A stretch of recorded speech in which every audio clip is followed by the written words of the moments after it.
السلام علیکم۔ آج سے ہم حدیث کا متن ٹیکسٹ آف حدیث پڑھنے جا رہے ہیں۔ پہلی حدیث ہے قابل رشک لوگ۔ ان ابن عمر لا حسد الا علی اثنین رجل آتاہ اللہ القرآن۔ حضرت ابن عمر سے روایت ہے کہ دو شخصوں پر رشک جائز ہے۔ ایک شخص وہ ہے جسے اللہ نے قرآن کا علم دیا، فَهُوَ يَقُومُ بِهِ آنَاءَ اللَّيْلِ وَآنَاءَ النَّهَارِ، پس وہ رات دن قرآن کی تعلیم میں لگا رہتا ہے۔ وَرَجُلٌ، اور ایک اور آدمی، دوسرا آدمی جس کے ساتھ رشک جائز ہے، آتَاهُ اللَّهُ مَالًا، اللہ نے اس کو مال دیا، فَهُوَ يُنْفِقُ، پس وہ خرچ کرتا ہے، اس کو خرچ کرتا ہے اس میں سے، منہ اس میں سے، آناء اللیل و آناء النہار، آنا وقت میں، اوقات میں، گھڑیوں میں، دن کے وقت میں، رات کے وقت میں، رات اور دن اللہ کی راہ میں مال خرچ کرتا ہے۔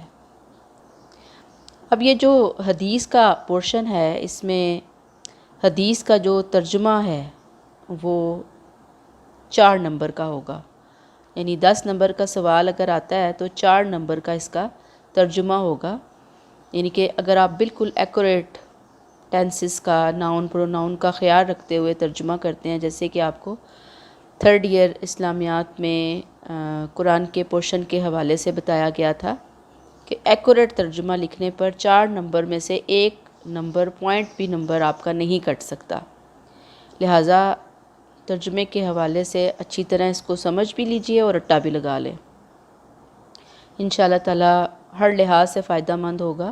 اور ویسے بھی یہ جو احادیث ہم پڑھ رہے ہیں یہ ہماری روزمرہ زندگی کے لیے بھی بہت زیادہ لاہ عمل فراہم کرتی ہیں، ہمیں گائیڈ لائن دیتی ہیں، ہمارے نالج میں اضافہ کرتی ہیں، بہت انٹرسٹنگ انداز ہمیں سمجھ آتا ہے دین کے حوالے سے کہ کتنا زبردست فلیکسیبل ہے ہمارا دین، کتنا زیادہ عمل کرنے کے قابل ہے ہمارا دین، یعنی بہت ساری چیزیں ہمیں یہاں سے سمجھ آ رہی ہوتی ہیں۔ اب یہ دیکھیں پہلی حدیث آپ صلی اللہ علیہ وسلم نے کیا کہا، قابل رشک لوگ، کہ جن لوگوں کے اوپر آپ جن کو دیکھ کر ان جیسا بننے کی، ان جیسا ہونے کی، ان جیسا لائف سٹائل اختیار کرنے کی خواہش کر سکتے ہیں، وہ لوگ کون ہیں؟ دیکھیں ہم بچپن سے پڑھتے چلے آ رہے ہیں کہ حسد جو ہے وہ بالکل جائز نہیں ہے، اس کی اجازت نہیں ہے۔ تو 2 طرح کی چیزیں ہوتی ہیں، ایک حسد ہوتا ہے اور ایک رشک ہوتا ہے۔ حسد مکمل طور پر ناجائز ہے، گناہ کبیرہ ہے، رشک کی اجازت ہے کسی درجے کے اندر۔ اب حسد اور رشک میں فرق تھوڑا سا جان لیجئے۔ حسد کیا ہوتا ہے کہ انسان جب کسی کے پاس کوئی نعمت دیکھتا ہے، کوئی دنیا کی کامیابی دیکھتا ہے تو اس کے دل میں یہ آتا ہے، خواہش پیدا ہوتی ہے کہ اس سے یہ چیز چھن جائے اور مجھے مل جائے، یا پھر اس کے ذہن میں آتا ہے کہ مجھے ملے یا نہ ملے لیکن اس سے چھن جائے، تو یہ حسد ہے۔ اس کے بارے میں نبی کریم صلی اللہ علیہ وسلم نے فرمایا ہے کہ جس کے دل میں رائی کے دانے کے برابر بھی حسد ہوگا وہ جنت میں نہیں جائے گا۔ لیکن رشک ایک پازیٹیو رویہ بن سکتا ہے، یعنی حسد کو ہی ہم رشک کی فارم میں اگر یوز کریں۔ رشک کیا ہوگا کہ اگر ہم کسی کو دیکھتے ہیں کہ کسی کے پاس کوئی پازیٹیو چیز ہے تو ہم کہتے ہیں کہ اللہ تعالیٰ جیسے آپ نے اسے دی ہے یہ مجھے بھی مل جائے، یعنی جیسے اس کے پاس ہے ایسے ہی میرے پاس بھی ہو، تو یہ چیز جائز ہے، اس کی اجازت ہے۔ لیکن اس کی اجازت بھی کس حد تک ہے، اس کی باؤنڈری والز اس حدیث نے سیٹ کر دی ہمیں۔ دنیا کے بارے میں رشک نہ کریں، کسی کی دنیا کے بارے میں، یعنی حسد تو بالکل جائز ہے ہی نہیں کہ فلاں کے پاس اتنا مال ہے، اولاد اس کی کامیاب ہے، صحت بہت اچھی ہے، جسمانی روحانی خوبصورتی اللہ نے اس کو عطا کی ہے، کیوں عطا کی ہے، اس سے چھن جائے اور مجھے مل جائے۔ کیونکہ لوگ جب حسد کے اندر مبتلا ہوتے ہیں تو پھر حسد جو ہے نا وہ وہیں پہ نہیں رہتا، حسد بچے دیتا ہے، حسد سے اور بہت ساری برائیاں پھوٹتی ہیں۔ اگر آپ کو یاد ہو کہ حضرت آدم علیہ السلام کے جو بیٹے تھے قابیل اور حابیل، تو قابیل نے صرف حسد کی وجہ سے حابیل کو قتل کیا اور وہ کائنات کا پہلا قتل ہوا۔ تو حسد بہت سارے جرائم کی طرف انسان کو لے کر جاتا ہے، اخلاقی قباحتوں کے اندر انسان کو مبتلا کرتا ہے۔ اللہ تعالیٰ چاہتے ہیں کہ بندوں کے دلوں کے اندر بہت ظرف ہو، بہت بڑا پن ہو، وہ چھوٹی چھوٹی باتوں کو لے کر نہ بیٹھے، اور پھر یہ جو رویے ہوتے ہیں چھوٹی چھوٹی چیزوں کو لے کر بیٹھنے کے، یہ پھر انسان کو بڑی بڑی چیزوں تک لے جاتے ہیں، اور انسان ہر وقت بس اسی دھن میں رہتا ہے کہ فلاں کے پاس یہ کیوں ہے، اس کے پاس یہ کیوں ہے، اور وہ دیکھتا ہے اور وہ کڑتا ہے، وہ دیکھتا ہے تو جلتا ہے، وہ دیکھتا ہے تو ڈپریشن کا شکار ہوتا ہے۔ اللہ تعالیٰ نے یہاں پہ کلیئر کر دیا کہ حسد نہیں کیا جا سکتا، وہ تو جائز ہے ہی نہیں۔ ہاں، حسد کی ایک فارم ہے رشک، وہ کیا جا سکتا ہے، لیکن وہ بھی ہر ایک کے ساتھ، ہر ایک معاملے میں، ہر جگہ پہ نہیں، صرف کہاں؟ دو لوگوں کے معاملے میں۔ ایک وہ جس کو اللہ نے قرآن کی سمجھ عطا کی ہے، وہ دن رات اپنی اس سمجھ، اپنی اس نالج کو، اپنے اس انفارمیشن کو دوسروں کے ساتھ شیئر کرتا ہے، خود بھی عمل کرتا ہے، دوسروں کو بھی بتاتا ہے، سکھاتا ہے۔ اس کے لیے اس نے کوئی ٹائم نہیں مقرر کیا ہوا، صبح اور شام، رات دن، جب موقع ملتا ہے، جب کوئی معاملہ سامنے آتا ہے، وہ اپنا علم خرچنے میں بخل کنجوسی کا مظاہرہ نہیں کرتا، بلکہ وہ دینے والا ہوتا ہے، کھڑا ہوتا ہے بس وہ دینے کے لیے۔ اور دوسرا وہ جسے اللہ نے مال دیا ہے اور وہ رات اور دن مال کو اللہ کی رضا کے لیے خرچ کرتا ہے، اس کے سامنے کوئی موقع آئے، کوئی گھڑی آئے، بس وہ آگے بڑھ کر اسے اللہ کی راہ میں لگانے کے لیے تیار ہو جاتا ہے۔ وہ کسی ایک لمحے کے لیے نہیں کہتا کہ بھئی میرا مال ہے، اتنی محنت سے کمایا ہے، کیوں میں اسے اللہ کی راہ میں خرچ کروں؟ نہیں، وہ میرے والا کوئی فلسفہ اختیار نہیں کرتا۔ اسے پتہ ہے یہ اللہ نے بطور امانت مجھے دیا ہے اور مجھے اسے اللہ کی راہ میں خرچ کرنا ہے، تو وہ اسے خرچ کرتا ہے۔ اللہ تعالیٰ نے کہا کہ یہ دو لوگ اگر تمہاری زندگی میں ہیں، اگر تم نے کوئی رشک کرنا ہے تو ان لوگوں پہ کرو، ان جیسا بننے کی کوشش کرو، ان جیسا رویہ اختیار کرو۔ تو اللہ ہمیں توفیق عطا فرمائے اور نصیب کریں کہ اللہ تعالیٰ ہمیں ان دونوں میں سے کسی ایک کیٹیگری کے اندر شامل ہونے کی توفیق عطا فرمائے، آمین۔ اب ہم یہاں سے آگے دیکھیں گے، میں نے آپ کو تھوڑا سا حسد اور رشک کے حوالے سے بات سمجھائی کہ آخر یہ دو کام اتنے امپورٹنٹ کیسے ہیں، کیا وجوہات ہیں۔ اس کے لیے ہمیں تھوڑی اور اس کی گہرائی میں جانا ہوگا۔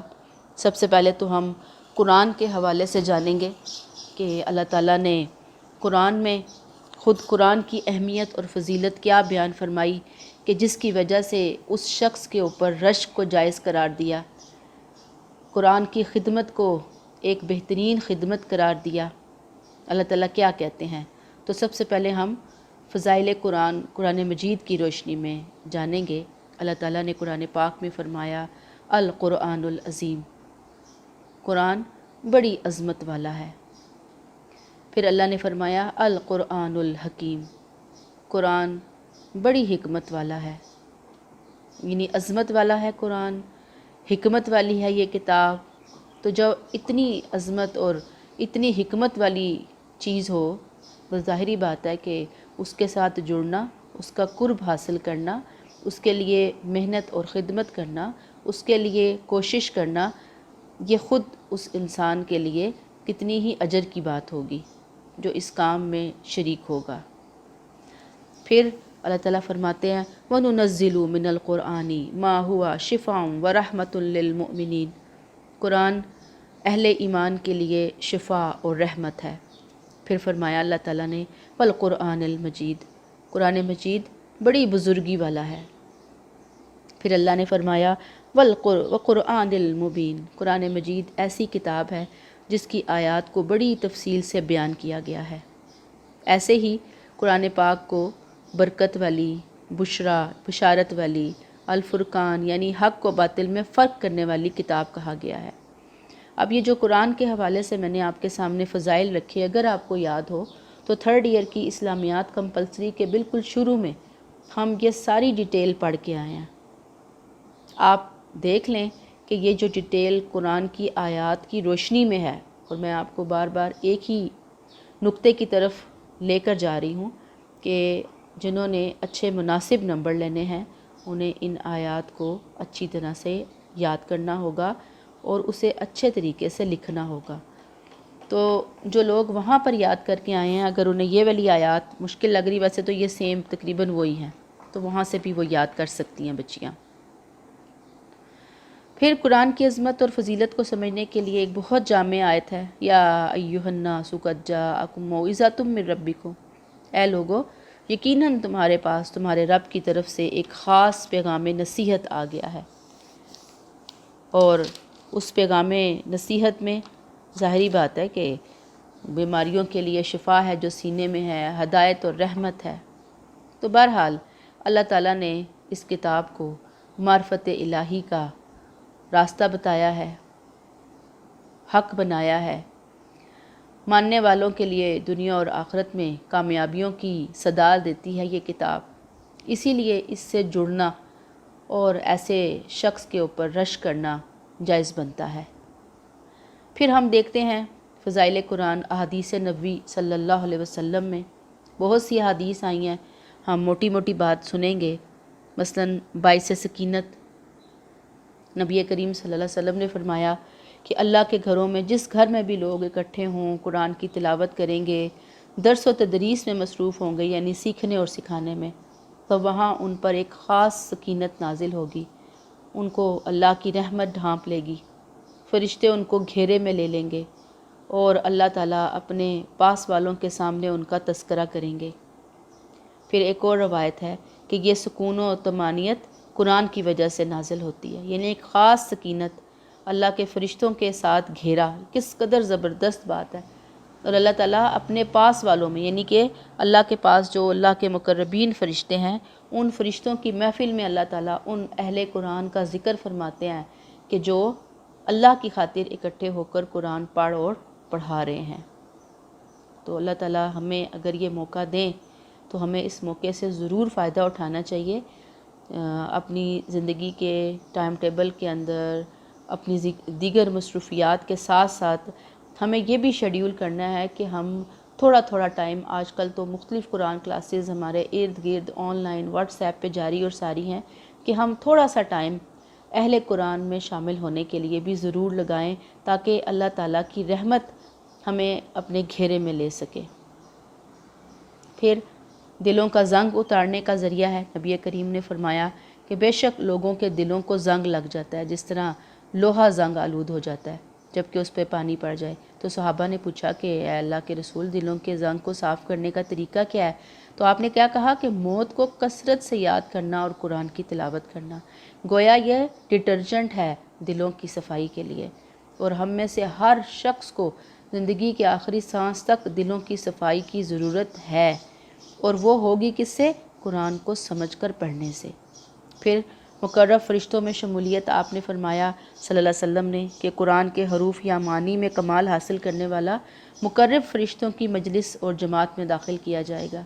پھر آپ نے کہا 10 گنا ثواب ہے، جو شخص قرآن کا ایک حرف تلاوت کرتا ہے اسے 10 نیکیوں کا ثواب ملتا ہے۔ میں یہ نہیں کہتا کہ الف لام میم ایک حرف ہے، بلکہ الف ایک، لام ایک اور میم ایک حرف ہے، یعنی الگ الگ حروف ہیں۔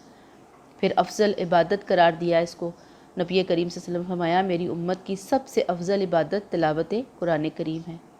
پھر شفیع ہے قرآن، آپ نے کہا صلی اللہ علیہ وسلم نے کہ تم قرآن پڑھا کرو، اس لیے کہ یہ قیامت کے دن اپنے تلاوت کرنے والوں کی سفارش کرے گا۔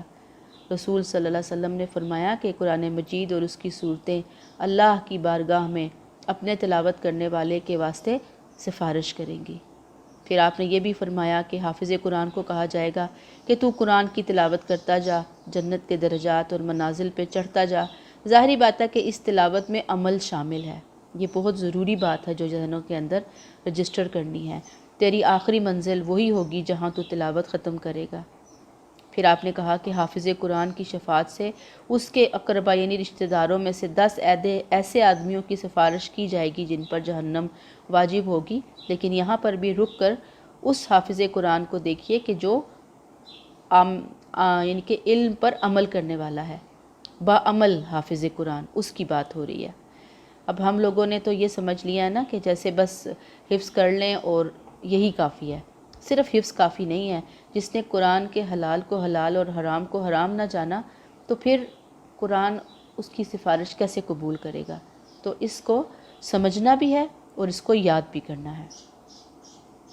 پھر نبی کریم صلی اللہ علیہ وسلم نے فرمایا، بہترین بندے کہ تم میں بہترین، نیک اور فضیلت والے وہ لوگ ہیں جو قرآن پڑھتے اور پڑھاتے ہیں۔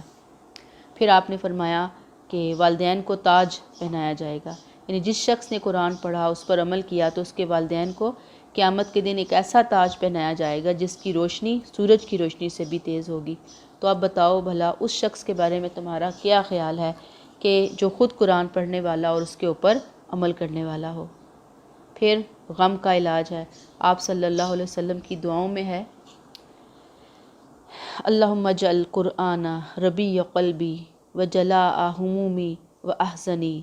اس کی ایک اور ورژن بھی ہے، وجلاء حزنی وہمی وغمی۔ اے اللہ، قرآن کو میرے دل کی شادابی یعنی بہار، میری پریشانیوں اور غموں کو دور کرنے کا ذریعہ بنا دے۔ گویا قرآن انسان کے دلوں کو سکون دیتا ہے، غموں کو دور کرتا ہے۔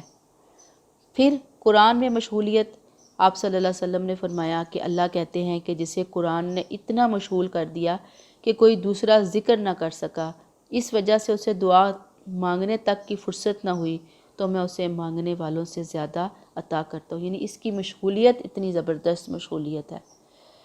پھر گمراہ نہیں ہوگا۔ حضرت ابن عباس رضی اللہ تعالیٰ عنہ فرماتے ہیں کہ جو اس قرآن کی تلاوت کرے گا، اس پر عمل کرے گا، تو وہ نہ دنیا میں گمراہ ہوگا نہ آخرت میں محروم ہوگا۔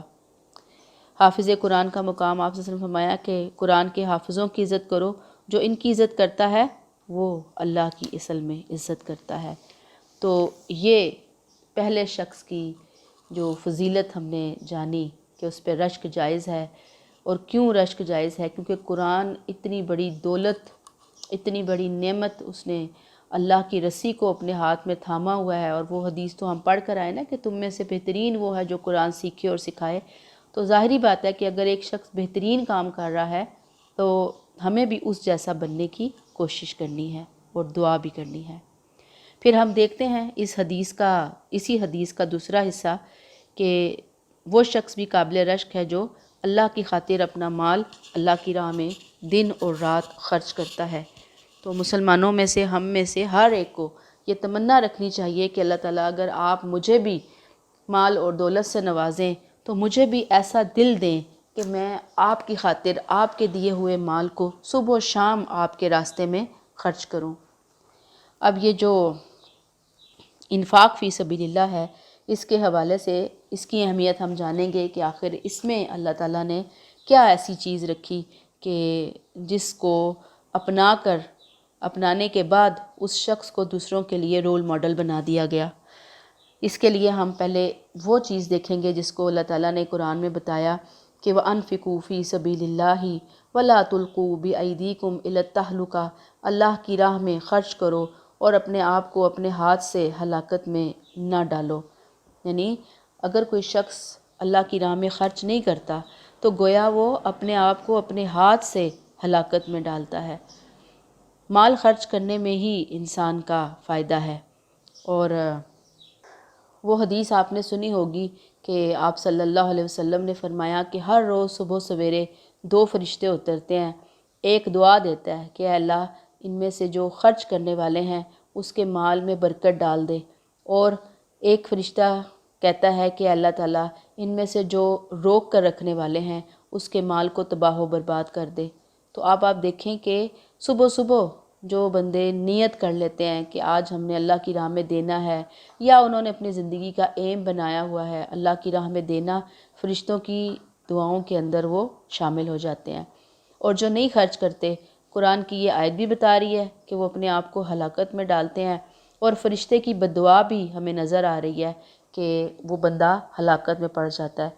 اسی حوالے سے ایک اور بڑی زبردست حدیث آتی ہے جس میں ایک شخص کا قصہ بیان کیا آپ صلی اللہ علیہ وسلم نے، کہ ایک شخص جو ہے وہ اپنے کھیتوں کو پانی لگا رہا تھا، تو پاس سے ہی ایک شخص گزر رہا تھا، تو اس نے سنا آسمان کے اندر، یعنی کہ دور سے دیکھا، آسمان کے اندر سے اس کو آواز آئی، یعنی کہ تمثیلی طور پر آپ صلی اللہ علیہ وسلم نے سمجھایا کہ جاؤ جا کر فلاں شخص کے کھیت کو پانی دو، یعنی بادلوں کو حکم ہوا۔ تو اب وہ جو شخص سن رہا تھا وہ ان بادلوں کے ساتھ چلتا چلتا وہاں آیا جہاں وہ شخص کھیت کو پانی لگانے کے لیے کیاریاں سیٹ کر رہا تھا۔ پھر وہ پانی جو تھا وہ بادل اس کے علاقے میں برسے، تو جب وہ بارش ختم ہو گئی تو جو شخص آواز سن کر بادلوں کے ساتھ ساتھ وہاں آیا تھا، تو انہوں نے اس شخص سے پوچھا کہ بھئی ایسی کیا خاص بات ہے کہ بادل صرف تمہارے زمین اور تمہارے کھیت کے اوپر برسے ہیں؟ تو اس شخص نے بہت زبردست جواب دیا جو میرے اور آپ کے عمل کے لیے بھی بہت ہی خوبصورت اور بہترین ہے کہ ہم اپنے لیے زندگی کے اندر کوئی الہ عمل سیٹ کریں، کہ انہوں نے یہ فرمایا کہ میں اپنی کمائی کا جو کھیت سے مجھے آمدنی ہوتی ہے اس کو 3 حصے کرتا ہوں۔ ایک حصہ میں دوبارہ اس کھیت میں انویسٹ کر دیتا ہوں، ایک حصہ میں اپنے بچوں اور اپنے رشتہ داروں کی ضروریات کے لیے رکھ دیتا ہوں، اور ایک حصہ میں اللہ کی راہ میں، اللہ کے راستے میں، اللہ کی مخلوق کی خدمت کے لیے خرچ کر دیتا ہوں۔ تو سوچیں کہ انسان جب اللہ کی راہ میں خرچ کرتا ہے تو اس خرچ سے اس کی دنیا بھی آسان اور خوبصورت ہوتی ہے، اللہ تعالیٰ کی رحمت اس کی طرف متوجہ ہوتی ہے اور اس کی آخرت بنتی ہے۔ لیکن اگر کوئی نہیں خرچ کرتا تو نہ کرے، اللہ تعالیٰ کو اس کی کوئی پرواہ نہیں ہے۔ اللہ تعالیٰ نے برکتوں کے جو دروازے کھولنے ہیں، رحمت کے جو دروازے کھولنے ہیں، اللہ تعالیٰ اس کو روک دیتا ہے۔ تو پھر انسان کو خرچ کرنے کی طرف ہی اس کو توجہ دینی چاہیے۔ اور خرچ کرنے کے حوالے سے جو چیز ہمیں قرآن کے اندر پتہ چلتی ہے وہ یہی ہے کہ خرچ کرنے کے لیے ردی، بیکار اور کنڈم مال نہیں دینا، بلکہ کون سا مال دینا ہے؟ اپنا بہترین اور خوبصورت اور اپنا محبوب مال اللہ کی راہ میں خرچ کرنے کی کوشش کرنی چاہیے۔ اور اس کے حوالے سے ایک بہت بہترین مثال ہمیں حضرت ابو طلحہ رضی اللہ تعالیٰ عنہ کی ملتی ہے کہ سارے مدینے میں کھجور کے باغوں کے لحاظ سے وہ بہت زیادہ مالدار تھے۔ ایک آیت نازل ہوئی، لن تنالوا البر حتی تنفقوا مما تحبون، کہ تم نیکی کو ہرگز نہیں پا سکتے جب تک کہ اپنی محبوب ترین چیز، پسندیدہ ترین چیز اللہ کی راہ میں خرچ نہ کرو۔ تو وہ حضرت ابو طلحہ رضی اللہ تعالیٰ عنہ آپ صلی اللہ علیہ وسلم کی خدمت میں حاضر ہوتے ہیں اور عرض کرتے ہیں کہ یا رسول اللہ یہ آیت اتری ہے اور مجھے اپنے مال میں سب سے زیادہ محبوب باغ بیرہا ہے، تو اب میں اسے اللہ کی راہ میں صدقہ کرتا ہوں اور اللہ کے ہاں اس کا اجر چاہتا ہوں۔ تو آپ صلی اللہ علیہ وسلم نے فرمایا کہ یہ تو بڑی ہی نفع بخش چیز ہے، نفع بخش باغ ہے، بہت زبردست، آپ صدقہ کرنے جا رہے ہیں تو میری رائے یہ ہے کہ اپنے رشتہ داروں میں تقسیم کر دو۔ لہٰذا حضرت ابو طلحہ نے اسے اپنے نادار رشتہ داروں میں تقسیم کر دیا۔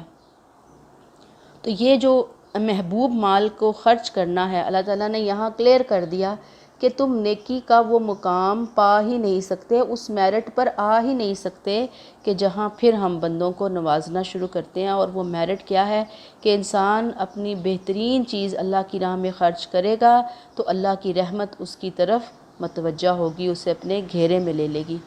اور پھر جیسے میں نے ابھی آپ کو جو تھوڑا انٹروڈکشن میں یہ سب کچھ بتایا ہے کہ انسان کی زندگی میں برکت آ ہی نہیں سکتی جب تک کہ وہ اللہ کی راہ میں مال خرچ کرنے والا نہ ہو۔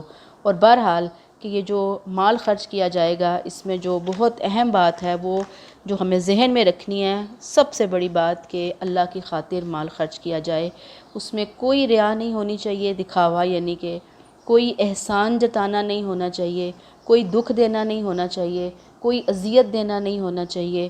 اور اگر آپ کو یاد ہو تو 3rd ایئر اسلامیات الیکٹیو کی بک میں انفاق فی سبیل اللہ کا پورا ٹاپک ہم پڑھ کے آئے ہیں، یاد آ گیا آپ کو؟ اور پھر یہاں سے یہ جو اب آپ اپنی بک میں بھی دیکھیں گی کہ انفاق کی اقسام آپ کو نظر آ رہی ہوں گی۔ انفاق واجبہ یعنی کہ وہ جو فرض ہے، زکوٰۃ ہے، عشر ہے، جو پیداوار وغیرہ پہ ہوتا ہے تو اس کی تفصیل ہے۔ پھر انفاق نافلہ ہے، یعنی اختیاری اور تووی من کہتے ہیں کہ والنٹیئرلی جو انسان رضاکارانہ طور پر خرچ کرتا ہے، جس کے بارے میں اللہ نے کہا وَأَنفِقُوا مِمَّا رَزَقْنَاهُمْ سِرًّا وَعَلَانِيَةً۔ پھر قرآن میں انفاق کی تاکید آ جاتی ہے کہ یا ایھا الذین آمنوا انفقوا مما رزقناکم من قبل ان یاتی یوم لا بیع فیہ ولا خلۃ ولا شفاعہ، اے ایمان والو خرچ کرو اس میں سے جو ہم نے تم کو دیا، اس سے پہلے کہ وہ دن آ جائے جس میں نہ کوئی سودا ہوگا، نہ کوئی دوستی، نہ سفارش۔ پھر لن تنالوا البر حتی تنفقوا مما تحبون، تم ہرگز نیکی کو نہ پہنچو گے جب تک کہ تم اپنی محبوب اور دل پسند چیزیں خرچ نہ کرو۔ پھر یسألونک ماذا ینفقون قل العفو، وہ آپ سے پوچھتے ہیں کہ اللہ کی راہ میں کتنا خرچ کریں، تو آپ بتا دیجئے جو ضروریات سے زائد ہو۔ تو یہ مختلف آیات ہیں جو آپ پہلے اچھی طرح یاد کر چکے ہیں، اور آج کل آپ ریویژن چونکہ کر رہے ہیں تو وہی چیزیں آپ نے اٹھا کر یہاں پہ رکھنی ہیں۔